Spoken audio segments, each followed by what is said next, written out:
안녕하세요, 여러분. 반갑습니다. 0단기 토익 LC 유정현입니다. 자, 제가 앞에 무슨 타이틀? 완벽 LC죠. 예, 제 말 하면서 막 웃으니까 더 안 믿으시죠? 자, 저와 함께 하시면 완벽한 LC 점수 가져가십니다. 자, 2017년도 겨울방학, 우리 1월, 2월. 2달 짧게 확실하게 공부하고 LC 만점 가져가는 혹은 내가 할 수 있는 대로 LC를 이끌어내는 그런 전략을 한번 얘기를 해볼게요. 이 얘기를 하려면 우리가 아무래도 새로 바뀐 그죠? 신토익의 유형에 대해서 언급을 할 수밖에 없는데 이제 2016년도 5월 29일 첫 시험으로 새로운 유형의 토익이 계속 나오고 있습니다. 특히 이번 겨울방학 때는요. 신토익에 대해서 아예 처음이에요 하는 분들이 많이 이제 공부를 시작하실 걸로 예상이 되는데 물론 그전에 좀 발빠르게 시험도 본 적 있고요. 저 어떤 유형인지 좀 알아요. 공부도 해봤어요. 하는 분들은 지금 훨씬 유리한 입장에 서 있죠. 자, 신토익의 바뀐 형태가 정말 많아요. 문제 개수 물론 많이 바뀌었고요. 파트 2가 문제 수가 줄어들면서 난이도가 좀 높아지기도 했고 아무래도 뭐니 뭐니 해도 파트 3의 양이 많아지고 3인대화 그죠? 아니면은 뭐 따옴표 문제, 도표 문제 이런 것들이 이제 3, 4를 더 어렵게 하는 게 맞습니다. 제가 지금 그걸 다 하나씩 설명드리고자 하는 건 아니고요. 그건 저랑 이제 강의를 들으시면서 공부를 하면서 익숙해질 거고 신토익에서 바뀐 유형 중에 어떤 게 있는지를 한번 들여다보면 그들이 추구하는 혹은 ETS에서 원하는 나의 실력, ETS에서 원하는 나의 어떤 영어 실력 혹은 능력 이런 것들을 내가 알면 그 출제 의도에 맞춰서 또 내가 공부를 할 수 있는 거잖아요. 그래? 이런 걸 원해? 알았어. 내가 그럼 이런 능력을 키워서 보여줄게. 이렇게 접근을 해야 되는 게 맞거든요. 그래서 신토익에서 새로 바뀐 형태 여러 가지 중에서 여러분들 한 개는 따옴표 문제 혹은 의도 파악하는 문제예요. 이제 우리가 매월 시험을 보면서 의도 파악 문제가 몇 개가 나왔더라. 근데 보통 파트 3는요. 지금 13개 지문에서 39개인데 그 39개 중에서 혹은 13개 지문 중에서 3개 정도가 의도 파악 문제가 나오거든요. 파트 4는 10개 지문 중에서 2개 문제. 그래서 이제 한 달 시험을 보러 가면 3, 4 합쳐서 5개의 의도 파악 유형을 우리가 접하게 되겠습니다. 그런데 난이도가 가장 높다고 취급이 되죠. 우리 학생분들이 거기서 틀렸어요. 이런 문제가 제일 많더라고요. 근데 따옴표 문제를 왜 냈을까 그들이? 그걸 한번 생각을 해보죠. 자, 예를 들면 이런 말이 있어요. 나 밥 먹으러 갈 건데 이렇게 해놓고 이 사람이 이런 말을 하는 이유가 뭐게 이렇게 물어보는 거거든요. 그게 신유형이에요. 그래서 제가 물론 한글로 지금 바꿔서 우리가 쉽게 얘기를 하자고 설명을 드립니다만 시험장 가면 이제 문제지에 여자가 나 밥 먹으러 갈 건데 이 말 왜 하니? 이렇게 물어보죠. 그리고 이제 보기 중에서 답을 골라내는 거예요. 자, 그러면 생각을 해보죠. 이 따옴표 안에 혹은 요 표현 안에 있는 이 표현은요. 연태까지 5월 29일부터 지금 제가 요 촬영을 하는 게 12월인데 11월 말 시험까지 해서 우리가 해석이 안 되는 문장이 들어간 적은 한 번도 없어요. 이거 너무 수고잖아. 너무 모르는 단어인데 눈으로 모르는 단어는 절대 아니에요. 그리고 그 문장 자체도 너무 해석이 잘 되고 익숙한 표현이에요. 이런 거 정말. 나 밥 먹으러 갈 건데. 나 12시까지 일 끝내야 되는데. 뭐 이런 것들이거든요. 그러면 이 질문을 왜 할까? 생각을 해보세요. 이런 문제가 여러분들 이거 그냥 우리 한국말에서 우리 친구들끼리의 대화에서 한번 생각을 해봅시다. 대화를 쭉 듣다 보니까 야, 내 보고서 언제 봐줄래? 이런 말이 나왔어요. 내 보고서 언제 봐줄래? 이랬단 말이에요. 그래서 요걸 듣고 있는데 대화 속에서 갑자기 이걸 듣고 다른 상대방이 나 밥 먹으러 갈 건데 이랬어요. 여러분들 그러면 요 상황에서 이걸 대답으로 했단 말이죠. 언제 봐줄 건데 밥 먹으러 갈 건데 이 의도 뭐죠 여러분들? 그렇죠. 야, 나 지금 못해. 이런 거 아니에요? 그러니까 변명을 하기 위한 거죠. 이런 흐름이에요. 자, 그 다음에 또 예를 들면 이런 상황 한번 생각해 볼게요. 내가 막 회사에서 일을 하고 있는데 밥을 같이 먹을 친구가 없네. 누가 그러는 거예요. 그래서 나는 내 자리에서 막 열심히 지금 막 부장님이 시킨 일을 하고 있는데 내 옆에 동료가 너무 큰 소리로 그죠? 내가 막 이렇게 못 들은 척 할 수는 없을 정도로 밥을 같이 먹을 친구가 없네. 이래요. 저 같은 경우는 사회성이 좀 부족해서 계속 그냥 이래요. 그래? 너 친구 없냐? 근데 토익이 원하는 건 뭐죠, 여러분들? 이 순간에 나 밥 먹으러 갈 건데 이거 뭐예요? 같이 가자는 거죠. 그래서 이 상황에서 답은 얘가 뭔가 같이 먹자고 지금 하는 것 같은데 그 의도를 파악해서 받아들이기 위해서 이런 말을 하는구나. 이거 잡을 수 있냐고 보는 거지. 자, 그리고 어떤 상황도 있을까? 나 밥 먹으러 갈 건데 라는 상황이 예를 들면 아, 오늘 밤에 또 야근이야. 누가 그래요. 걷다 대고 나 밥 먹으러 갈 건데 이건 뭐 하는 거죠? 나는 야근 안 하는데. 예, 그래서 약 올리기 위해서. 그러니까 이런 의도를 우리가 파악할 수 있냐는 거죠. 그럼 어때요? 아니 이게 한국말로 해도 아 그래 저게 저런 의도구나 이게 빨리빨리 와닿는 분이 계시고 아 그런 거였어? 이럴 수도 있거든요. 그러면 이런 각종 위에 아래 대사들을 통해서 이 하나의 표현이 다른 의도를 갖습니다. 그걸 알아요? 라고 묻고 싶은 거거든요. 그걸 왜 묻지? 자, 여러분들 토익이라는 시험 자체는 영어로 일상생활이 가능한가를 평가하고 싶은 거죠. 근데 이 영어로 일상생활이 가능하려면요. 단편적인 어휘 표현, 해석, 기술 물론 중요해요. 물론 중요한데요. 이것만으로는 안 돼요. 그죠? 그래서 특히 listening comprehension L는요. 이런 걸 내가 눈으로 알고 있는들 이걸 실생활에 쓸 수가 없잖아요. 그래서 그들이 나에게 원하는 거는 정말 제목대로 listening comprehension 능력인데 이 listening comprehension 능력이라는 게 뭐죠? 들으면서 이해를 해낼 수 있는지 아, 요 말 자체가 전체 상황에서 어떻게 쓰이는지를 파악할 수 있는지를 보겠다는 거죠. 그래서 listening comprehension을 다시 쉽게 말해보면 전체 흐름 이해하고 있니? 이거 너도 지금 따라가면서 듣고 있니? 혹은 조금 짧게 말하면 앞뒤 상황 파악돼? 이거죠. 요걸 우리가 뭐라 그러나요? 센스예요. 어떤 영어 대화 센스. 아, 얘가 이런 말을 하는구나. 이런 의도가 있겠구나. 이거는 여러분들 파트 2에서도 굉장히 중요한 감각입니다. 그래서 요런 한 단편적인 말이 요청이고 제안의 의도니까 답을 골라내야지. 이런 것들이거든요. 단순하게 외워서는 나올 수 없는 부분이죠. 그래서 요 대화 센스를 보겠다는 게 크게 반영이 된 게 바로 요 의도 파악하는 문제거든요. 그럼 난 이제 그걸 파악하면서 또 준비를 해줘야 되겠죠. 그래서 이런 부분에 초점을 맞춰서 공부를 하셔야 돼요. 저는 그런 부분에 초점 맞춰서 강의해요, 여러분들. 그리고 영어 대화 센스라는 건 사실 신토익 실행 이전부터도 그들이 계속해서 나에게 테스트하고 싶었던 건데 예를 들면 우리가 많이 붙여서 외우는 copy, coffee, cough 이런 거 있죠. 이거 나오면 너무 헷갈려요. 어떡하지? 막 발음을 copy, coffee 100번씩 해요. 그게 중요한 건 아니죠. 이런 표현들이 어떤 상황에서 쓰이는지만 안다면 내 귀에 단편적인 P와 F의 발음의 구분이 확실하게 안 돼도 단어의 내용을 잡을 수 있는 거잖아요. 그러니까 그거 할 수 있니 물어봐요. 그래서 항상 우리는 hearing, 단편적인 소리를 듣는 게 아니기 때문에 문장이라는 걸 적극 활용해서 내용 파악을 할 수 있어야 되겠다. 예를 들면 여러분들 paper, read, report, submit, book 같은 단어와 함께 쓰였어요. 당연히 copy. 그죠? 뭐 drink, cup, 뭐 아니면 hot, 뭐 warm 이런 것들과 쓰였다면 coffee가 될 수밖에 없겠죠. 그리고 cough는 뭐죠? 기침하는 거. 그죠? 그러니까 뭐 cold 감기 걸렸거나 병원 가야 되거나 medicine 이런 것들이 나온다면 당연히 또 cough로 가야 되겠죠. 그래서 이렇게 한 단어에 대해서 앞뒤에서 계속 주는 사인을 잡고 있는지 거꾸로 한 단어를 100% 잡지 못해도 쭉 흐름을 탈 수 있는지를 그들은 더 원한다는 거죠.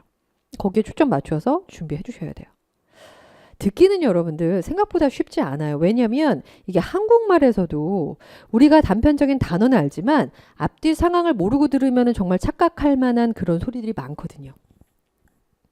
대표적인 예로 제가 회사 생활을 할 때 제 상사가 돈을 주시면서 저 신권 좀 바꿔주세요 이랬어요. 돈을 이렇게 주시면서 수표를 어마어마한 양이 있는 수표를 어마어마한 금액이 있는 수표를 주면서 신권으로 좀 바꿔주세요 그랬어요. 그러니까 그 상사의 의도는 그 수표를 가지고 은행에 가서 이제 빳빳한 종이 그죠? 추석 그때 아마 전후였던 것 같은데 이제 용돈 하려고 아니면은 세뱃돈 주려고 신권으로 바꿔오라는 거였거든요. 신권. 근데 이걸 내가 뭘로 들었어요? 식권으로 들리는 식권. 내가 배가 고프니까. 그래서 그 수표를 가지고 식당에 가서 식권을 이따만큼 사다 드렸거든요. 그러니까 이런 게 있잖아요, 여러분들. 하나의 예인데 너무 일어날 수 있는데 이거는 어때요? 앞뒤 전후 상황을 모르니까 그런 일이 생기는 거예요. 그럼 여러분들은 영어 대화 센스를 위해서 어떤 걸 해야 되죠? 그렇죠. 토익에서 좋아하는 줄거리 흐름, 파악해 두셔야 되고요. 당연히. 무엇보다도 들을 때, 그죠? 단편적인 거에만 너무 집중할 필요가 없다. 아, 물론 파트 1, 2는 너무너무 짧아서요. 단편적으로 집중 안 하면 힘든데요. 아니, 파트 1도 사진에 사인이 있잖아요. 파트 2 같은 경우도 보기들의 흐름이나 한 문장에서조차도 그 한 단어가 잘 모르겠으면 다른 단어로 자꾸 단서를 준다고요. 파트 3는 오히려 쭉 대화를 하면서 한 문장을 살짝 놓쳐도 다른 문장들에서 자꾸 단서를 주고 있죠. 그러니까 그런 걸 적극 활용할 그런 여러분들께서 준비를 하시는 게 중요합니다. 영어 대화 센스고요. 두 번째 우리에게 중요한 거는 신토익에서 빼놓을 수 없는 게 파트 3, 4 영역이 돼버렸어요. 그래서 파트 3는요. 32에서 70번까지 총 그죠? 39개 문제가 되고요. 파트 4는요. 70번부터 100번까지 총 30개 문제가 됩니다. 그래서 전체를 합쳤더니 몇 개가 돼요? 100개 중에서 69개가 돼버렸어요. 70%. 그죠? 그러니까 이게 다 파트 3, 4예요.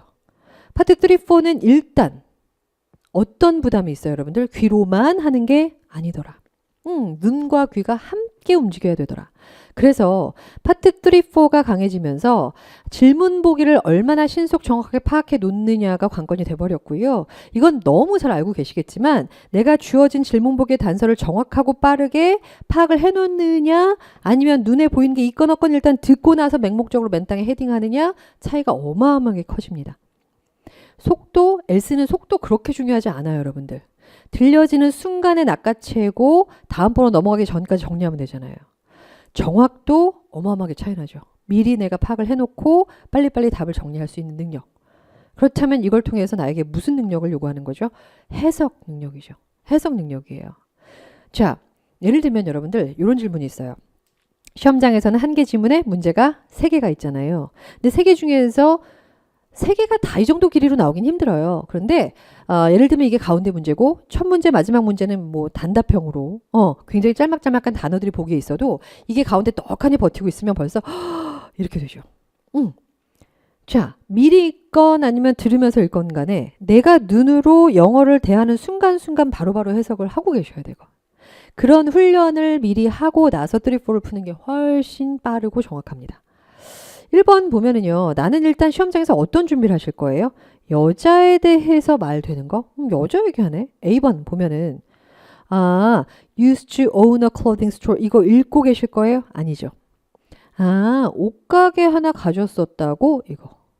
B번은 보자마자 판매원으로 일했었다고? 두 개 굉장히 비슷하죠. 그래서 옷가게에서 판매원으로 있었을 수도 있고 옷가게 주인일 수도 있고 그럼 요거 읽으면서 바뀌어요. 주인이었냐 판매원이었냐. 보조 도움 지금 보면 세일즈 어소시에이츠니까 판매원. C번에서 보면 이거는 전공을 말하네.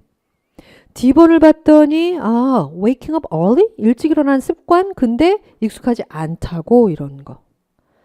이게 빨리 봐야 되잖아요.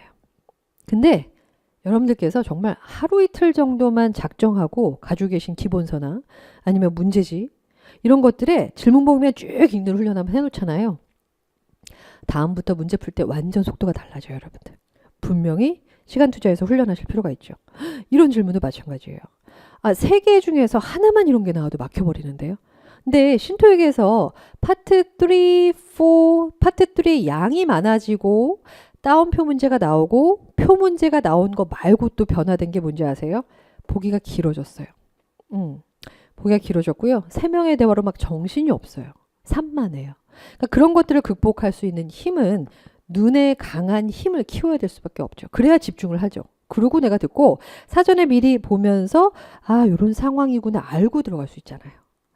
2번은 그럼 어떻게 준비할까요, 여러분들? 다음 주에 일어날 일 이렇게 표시했어요. A번을 보면서 survey가 보내질 거라고. 그죠? B번에서 보면 트레이닝이 있을 거라고 신입사원을 위해서. C번에서 보면 회사가 새로운 사무실을 해외에 연다고. D번에서는 부서의 매니저가 휴가 간다고. 어때요? 요약해놔야죠. 읽으면서 외울 걸 기대하진 않습니다. 우리가. 듣기 전에 미리 읽으라고 그러는데 틈만 나면 자꾸 읽잖아요. 좋아요. 미리 읽는 건 좋은데 읽으면서 내가 외워야지 외울 거야 이건 아니죠. 우리가 그걸 기대하진 않거든요. 그럼 어쨌든 읽고 들으면서나 다 듣고 나서 한 번 더 봐야 돼요. 답을 내기 직전에. 그럼 그때는 딱 요 밑줄들만 보면서 판단할 수 있게 준비하면 얼마나 단순하고 얼마나 쉬워지겠어요. 그죠? 자, 두 번째 신토익에서 강조하는 사항은 눈의 힘입니다. 절대 여러분들의 독해력, 눈의 힘 가지셔야 되고요. 파트 7에서까지 중요한 건 뭐 제가 말할 필요도 없고요. 그죠? 절대 이제 눈의 힘이 더 많이 강조가 돼버렸어요. 세 번째는 한 선생인데 이거는 제가 써놓고 났더니 오해의 소지가 있을 것 같아서 한씨 성을 가진 선생님이 아니라 한 명의 선생님. 이 얘기를 왜 하냐면요, 여러분들. 제가 쭉 강의를 해오면서 이제 학생분들을 대하다 보니까 현장에서 저의 커리큘럼 상으로는 예를 들면 문제풀이반이 제일 높은 반이에요. 근데 저와 문제풀이반에서 처음 만났는데 잘 따라왔단 말이에요. 다음 달에 갔더니 그거보다 더 낫다고 이제 우리가 커리큘럼 잡은 7호 공반에 이제 들어가 있어요. 근데 너도 좀 쉬울 것 같은데? 그런데 한 달 동안 또 굉장히 잘 따라와요. 그러면서 이제 점수가 쫙 올라서 이제 나중에 얘기를 할 때, 야, 너 문풀반 듣고 7호 공반 들을 때 너무 쉽지 않았니? 아니요. 제가 모르던 것들이 거기서 채워졌어요. 이게 무슨 얘기를 하고 싶은 거냐면요. 저나 아니면은 현장에서 토익 강의를 하는 선생님들은 어떤 선생님들이건 다 훌륭한 분들이죠. 그리고 여러분들의 토익 점수를 위해서 다 애쓰시는 분들이고, 그죠? 나는 이 학생의 점수를 떨어뜨려야 되겠어. 뭐 이런 분들은 안 계시잖아요. 여러분들이 선생님을 고르잖아요. 그러면 그 선생님이 여러분들에게 주고 싶은 것을 쫙 체계적으로 준비를 해놨을 때 750반에서 들으면서 750에서 설명하는 내용을 듣고 850반에서 설명하는 내용을 들으면서 앞에서 안 한 게 뒤에서 점점 채워지는 거잖아요. 그럼 한 강사가 한 명이 준비한 쭉 단계를 전체 완강을 하는 게 훨씬 본인에게 구멍 없이 메꿔질 소지가 많죠. 이 사람한테 했다가 지금 내가 다음 단계 저렇게 가봤는데 그럼 여기서 했던 게 중복이 될 수도 있고요. 필요한 부분이 있는데 여기선 계속해서 안 채워질 수도 있어요. 무슨 얘기를 하고 싶냐면 한 명이 전달하고 싶어하는 걸 온전하게 소화만 하셔도 한 사람의 선생님이 전달하고 싶은 내용을 처음부터 끝까지 정말 온전히 소화만 해도 여러분들의 점수는 금방 오를 수 있다는 거죠.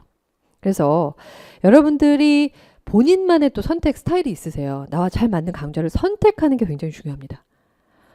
예를 들면 뭐 학생분들이 저는요 선생님의 뭐가 마음에 들어서 강의를 선택했어요. 이런 분들 계시고 제가 생각해보지 못했던 그런 부분들을 얘기하시는 분들 계시고 저도 예를 들면 인강으로 중국어를 이제 배우고 싶을 때 강의 이렇게 보면서 저 선생님 스타일 나랑 맞을 것 같아. 근데 이게 다른 친구랑 또 다르거든요. 아니면은 나는 예를 들면 유튜브 이런 데서 뭐 화장하는 법 이런 걸 제가 배워요. 배워서 한 게 이래요. 자, 근데 그래서 그런 걸 봐도 이 사람의 설명 완전 쏙쏙 들어와. 이런 게 있거든요, 여러분들. 그러면 그걸 일단 선택하신 다음에 그 부분에 대해서 끝까지 가시는 게 중요합니다. 끝까지. 자, 이게 뭐가 먼저냐의 또 차이인데요. 선생님을 잘 선택해서 완강을 할 수 있는 힘을 키우시는 것도 물론 중요하고요. 선생님 스타일에 맞으니까 완강을 끝까지 할 수 있는 힘이 될 수도 있겠죠. 거꾸로 완강을 꼭 해야지만 효과가 있거든요, 여러분들. 그러기 위해서 선생님을 잘 선택하는 것도 중요하죠. 이 순간에 누굴 선택하라는 거예요? 그렇죠. 자, 아무튼 이게 여러분들 지금 설명드린 세 가지인데요. 여러분들께서 토익 LC 준비를 할 때 영어 대화 센스, 이게 소위 말하는 우리의 직청직해 능력, 들으면서 상황 파악을 하는 소위 말하는 듣기 실력이 여기 많이 들어가 있습니다. 그래서 영어 대화 센스는요, 저희 강좌 중에서 직청직해로 알아듣기 혹은 토익 스토리 강좌, 지하철 토익은 무료로 제공되는 강의인데요. 이런 것들이 다 그런 부분을 좀 많이 공략한 강의가 되고요. 눈의 힘, 3-4죠. 새로 신토익에서 바뀐 3-4 집중 강좌에서 많이 설명드리고 훈련할 거예요. 그 다음에 한 선생, 그죠? 한 명의 선생. 저랑 하셔야죠. 완강률 1인데요, 여러분들. 어마어마한 타이틀인데요. 그 얘기 들어보셨죠? 들어올 땐 쉽게 들어오지만 나갈 땐 마음대로 못 나가. 이런 거예요. 그래서 여러분께서 끝까지 가시는 게 정말 중요하다는 거 다시 한번 강조드리고요. 근데 제가 이렇게 막 얘기했던 여러 가지 중에서 하나 절대 잊지 마셔야 되는 게 뭐냐면 어떤 선생님이랑 하건 뭐 여기까지 듣고 아닌 것 같아요. 자, 어쩔 수 없죠. 하지만 여러분들의 점수가 잘 나오는 게 중요하니까 영어 센스, 눈의 힘, 한 사람과 선택해서 계속 끝까지 하기 이런 거 다 중요한 거 맞는데 여러분들께서 심지어 현장에서 저와 교실 수업을 하건 혼자서 학습지를 풀건 인강을 듣건 다 좋은데요. LC 공부는 들어보셨죠? 하루도 거르지 않고 하는 게 제일 중요합니다. 근데 인강은요. 끝까지 가는 게 정말 힘들어요. 그래서 저는 인강으로 완강하는 분들 정말 대단하다고, 정말 독하시네요라고 칭찬 많이 드리는데, 그래서 여러분들의 목표는 뭐가, 뭐, 어떤 방식으로 여러분께서 이런 걸 접근하실 건 간에 1일 1강. 1일 1강. 여러분들, 이게요, 생각처럼 쉽지 않아요. 처음부터 막 하루에 저는요, 3강씩 막 쭉쭉쭉 뺄 거예요. 이런 욕심 부리지 마시고, 하루도 거르지 않고 그 해당되는 강의를 1강씩은 무조건. 오늘 좀 여유 있네? 그러면 그때는 2개 들으시면 되잖아요. 그래서 하루도 거르지 않고 주말이건 상관없어요. 1일 1강으로 정말 한 달, 2달을 여러분께서 완강만 하신다면 해피 2017년이죠. 그죠? 해피 이어이에요. 왜냐면 연초에 이미 토익은 다 끝내버릴 거고. 그죠? 내년 이맘때면 내가 토익에 대해서 부담을 가질 필요가 없겠으니까 강조드리겠습니다. 네, 이런 방법으로 학습을 부디 잘 하셔서 여러분들의 빠른 시일에 단기간에 토익 대박을 기원하겠습니다. 본강에서 뵐게요.